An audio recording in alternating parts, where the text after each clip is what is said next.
Tomb Raider 4, 5, and 6. These are often referred to as the bad games by people who don't understand.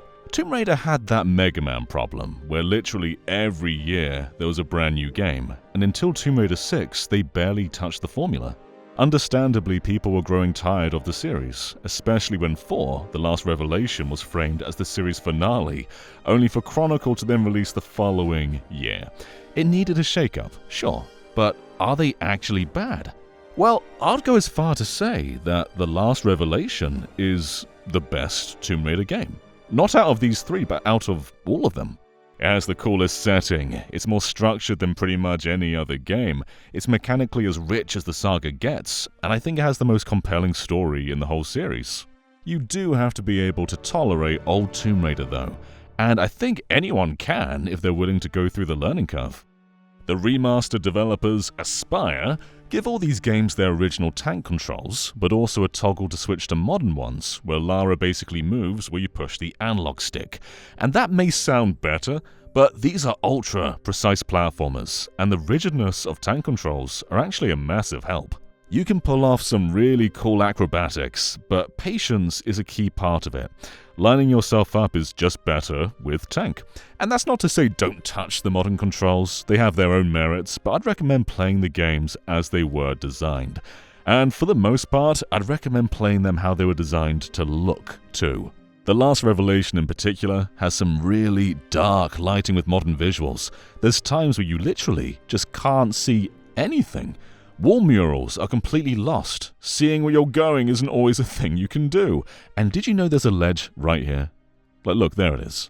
Chronicles doesn't fare as bad as The Last Revelation, but you still lose so much clarity by, ironically, upping the clarity. However, unlike Tomb Raider 1, 2, and 3, where it was kinda worth bearing with the modern visuals because they ran at 60 FPS, Tomb Raider 4, 5, and 6 lets you uncap the original 30 FPS in the legacy games. It's tucked away in the options, but it is there, so you can play with the original visuals at 60 FPS. I still like switching back and forth between the visuals just to see what they changed, but the answer is usually the original looks better. Like, what happened to these fountains here? Where's all the lovely water refractions? And where's just any mood lighting in this scene?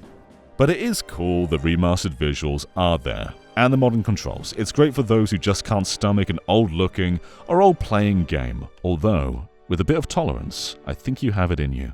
I believe in you.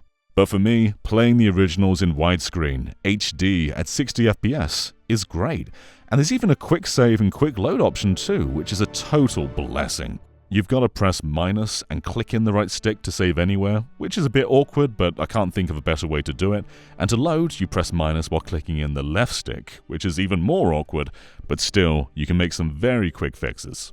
I love bosses now having health bars too, rather than just blasting at them until they fall down.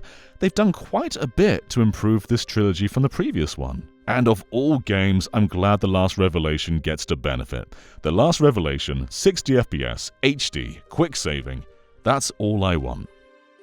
Now, Chronicles might be the weakest game in all honesty. After The Last Revelation, they were acting like Lara is dead, and so instead of pushing the story forward, this is a compilation of parts of her life, so it's pretty loose feeling. It's a very by-the-numbers game with lots of flawed level design. It definitely feels like a game from a studio that was just pushed to do 5 games in a row every year. It's not completely devoid of charm, it can still be fun, but it's the least interesting mainline Tomb Raider to me.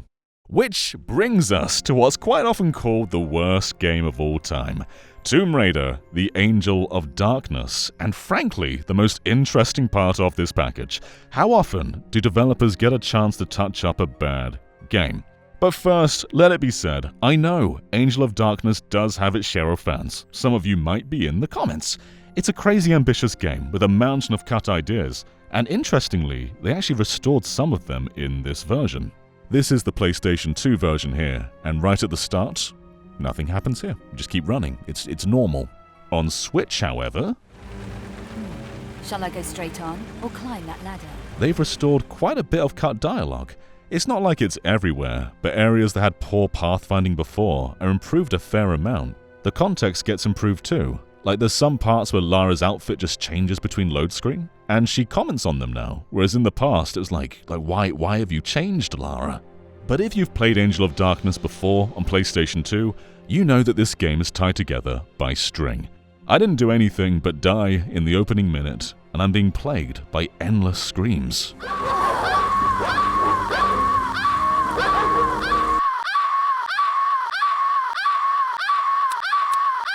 The controls on PS2 are also awful. Though fascinatingly, the original PC port actually has completely different controls.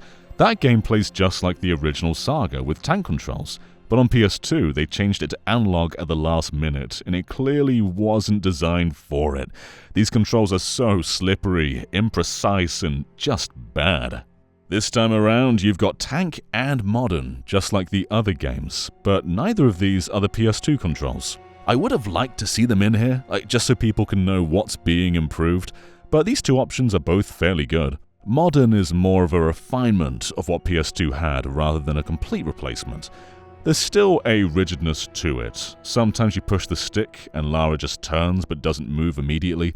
It feels like it's built on top of tank controls rather than being something totally new, but it is playable and it works pretty well for the most part. Though just like the other games, I think tank controls still work better here. Angel of Darkness is an unforgiving game, and more than 4 and 5, you want to be precise, because something that wasn't fixed is the constant loading. On PlayStation 2, when you pause, which you'll want to do quite often to save and use your inventory, this is how long it takes. Just to pause and unpause. They didn't change that here, and it's very odd. Thankfully though, you can quick save and quick load, just like the other two games, and that's an absolute blessing. You'll want to save an Angel of Darkness after like every jump, you're never safe. Some of these platforming sequences are so precise with no margin for error. I'm not sure how people finish this on PlayStation 2 with the constant loading to save and then to load again. It takes forever. But reloading saves takes quite a long time here as well. It's near instantaneous in the other two games, but it's barely different to PlayStation 2 here. Speaking of loading, the main screen where you choose your game also has a weird load whenever you go from one game to the other. And so let's say you start on the last Revelation, but you want to play Angel of Darkness. You've got to scroll through Chronicles to get to there, and so you've got this quite long load between them. I think this might be Angel of Darkness's engine that is running it. I'm not entirely sure, because it feels like the exact same load duration as Angel of Darkness has when you pause. It's odd. But the bigger improvement than controls is the camera. It is so much better. Many games on PlayStation 2 favored inverted cameras, just like Angel of Darkness, and this has no options to reconfigure, so it's always inverted and it's always just awful feeling. Even if it wasn't inverted, it would feel awful. The new one, though, is a massive step up. It's so much more flexible and it just feels good to turn around. What's also not really better than PlayStation 2 are the visuals. It's far less drastic than the other two games, and sometimes it's hard to even know which one the legacy is and which one the modern is. The quality of the health bar is the big giveaway, because otherwise, I can't always tell you. The original PlayStation 2 visuals were really good. Lara's model kind of looks like the CG model from the PlayStation 1 games, and it's all around just really impressive. When comparing the legacy ones to the modern ones, I'd say PS2 has a far more rugged look to them. Things don't feel as clean, and they shouldn't feel clean. A lot of Angel of Darkness is street level, or climbing through underground caves. The modern stuff is almost always soft and clean looking. Amusingly, they've redone some character models, but not others, and occasionally, in the same scene, you'll get a mismatch of new and old models. It's very weird. Framerate-wise, Angel of Darkness hasn't really needed to be adjusted. This game was always 60 FPS on PlayStation 2, even though there are moments where the entire game slows down because performance was tied to the game's speed, and so there'll just be some slow-mo. That's not a problem here, thankfully. And this doesn't really matter, but I want to point it out. The new model for Lara has really static hair in the front. Granted, you usually only see the back of her head, which does have animated hair, but look at the way it sways in the legacy model, and it's just glued to her head in the new one. This game isn't really a fixed version of Angel of Darkness, but rather it's more like Core Design had an extra month or two to polish up what they could. The controls feel better, the camera is way better, the restored dialogue helps. They've added dual pistols now, which is great because the box art has dual pistols, but the game never did. But you're still gonna get stuck on walls, climb on nothing, get stuck by a rat, get a rat stuck, simply stop hearing rain.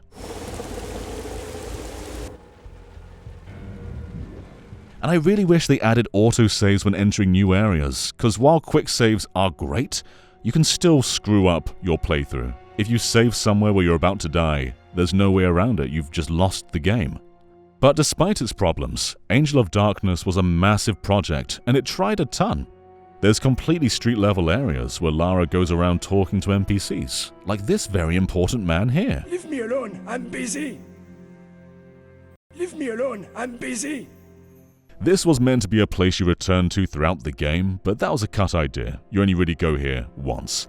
They actually restored one piece of cut content in the town though. There's a pawnbroker who on PlayStation 2 you could previously only sell items to, but now he sells items himself. You can buy from him. It's a confusing restored feature though, as it would have been helpful if you came back here over the course of the game, but you don't. So now there's just a merchant in one instance that doesn't sell anything particularly interesting. It's cool that it's here, but it brings up more questions than answers, like why exactly is it here? But you know what? I actually didn't dislike playing Angel of Darkness. I thought a lot of levels were genuinely quite fun. I liked platforming through a club, disturbing people's graves, jumping across rooftops, sneaking through the Louvre. There's some really good ideas in here. And there's also some really weird ones, like Lara being unable to open certain doors until she's opened another door that makes her strong enough to open the other door. There's occasionally logic to this, like Lara being too weak to open this door because she needs to open the door that has the shotgun behind it. That's making sure that you don't miss the shotgun. I get it, but there must have been another way around that. I can't push this grave until I've opened a random door that has nothing special in it. Why? I have a non-lethal weapon. Alright, cool. We've got non-lethal guns.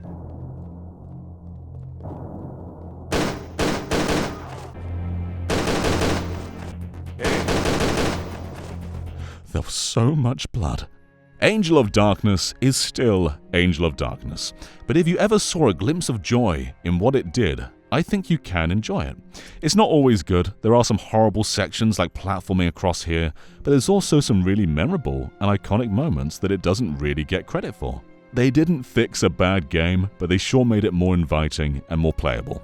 So, Tomb Raider 4, 5, and 6 Remastered is, if anything, interesting. The last revelation is phenomenal. Chronicles is... and Angel of Darkness has a spark of something good, hidden in what was clearly an over-ambitious production. This compilation is a statement that it's not just good games that deserve to be preserved. Tomb Raider is one of the most famous series in games, and to just let some entries live in the past isn't right.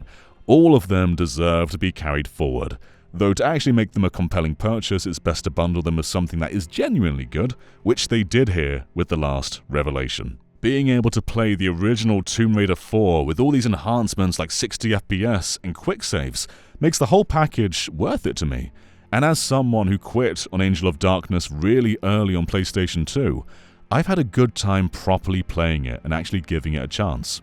It's not a favorite or anything, but my life is more fulfilling having filled a gap in my Tomb Raider history and not disliking my time with it. So, we're giving Tomb Raider 4, 5, and 6 Remastered an 8 out of 10. This is about taking the good with the bad. The Last Revelation is a great game. I think you should get this package for that game, but it's also really interesting to relive the history of the more negative parts of Tomb Raider, while also doing a little bit to enhance those parts. I am ignoring some things like the new visuals, which I just don't like, but it doesn't really matter when it's entirely optional. Thank you so much for watching, and we will catch you next time.